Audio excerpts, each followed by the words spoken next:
New starter going back in. It's gonna go through this way. Let's talk about this. So this is the old nut I got from Honda. And then I'm gonna use the old cover from Honda. I don't know why, but I guess I could use all the new stuff too. So all of this is from Honda. I haven't untightened this. This is one of the last clips to, this white one is the last clip to undo. And you just push it in, pull it out. That's the idea, but you only have one hand.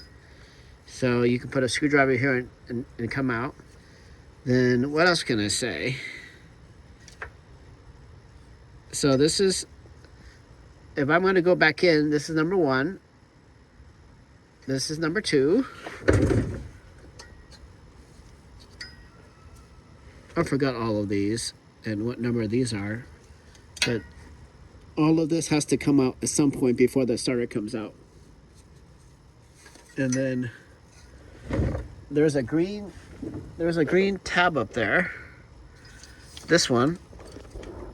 See if we can see it from here.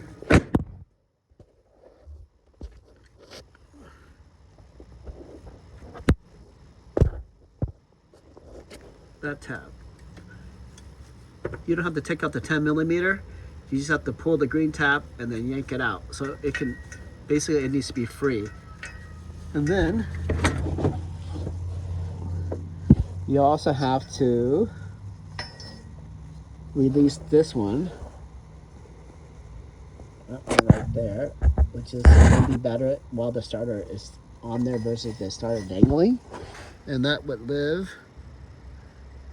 either here or here, one of those. Make sure you make all these things loose.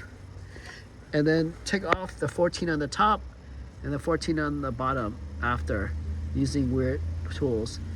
And then when you go back in, don't forget about these nuts because that goes into the weird bracket.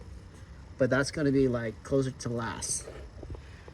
And then these two things, those two 10mm have to also come out. And they hold that piece of metal there. So once you pull that metal out, so you can unplug these other connectors. And then what else? This green thing has to be loose. So these green things are a challenge. But now that you know, it's easier. If I had to do this job again, it might be a 3 hour, 2 hours and a half versus like 5 or 6. But that's how cars are. So going from the bottom is, I think, probably easier than dealing with the intake. All right, let's go back in. So when you go in, everything's more clip, clip, clip. So make sure you think about it because taking it out is difficult, but putting it in should be easy. Make sure you look at all your connectors. And I didn't damage anything, so it should be all good. Let's go out.